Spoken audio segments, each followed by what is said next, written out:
समारोह बीच में छोड़कर वहां से चला गया।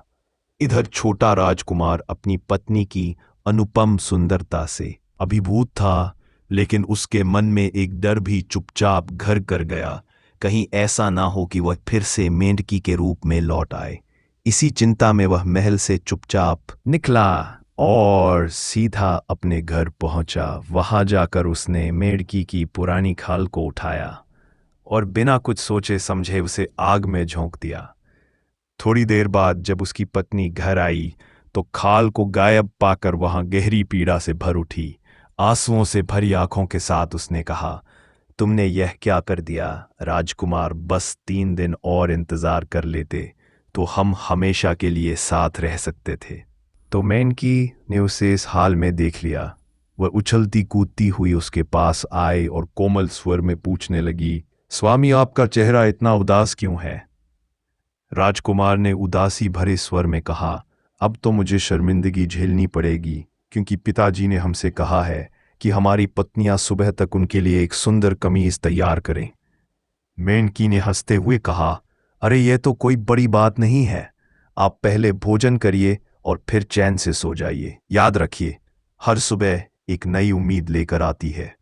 राजकुमार भोजन करके बिस्तर पर लेट गया और जल्द ही नींद की आगोश में चला गया। उसके सोते ही मेंढकी फुर्ती से दरवाजे से बाहर आई और चबूतरे पर जा बैठी। मुख मेरी ओर घुमा लो।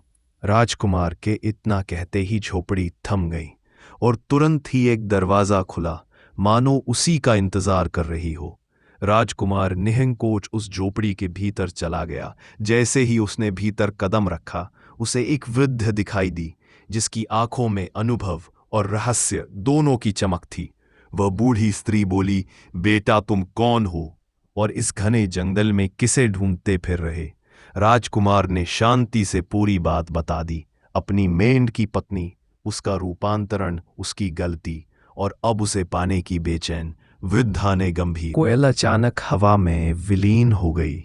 इसके बाद वह अपनी पत्नी को ढूंढने के लिए जंगलों, घाटियों और पहाड़ों में भटकता रहा, पर उसका कहीं अता पता नहीं मिला। इस खोज में 2 साल बीत गए। अब वह थक कर चूर हो चुका था। उसके वस्त्र फट चुके थे, चेहरा धूल धूसरित हो गया था और दाढ़ी भी बढ़कर झाड़ी जैसी हो चुकी थी। वह पूरी तरह टूट चुका था।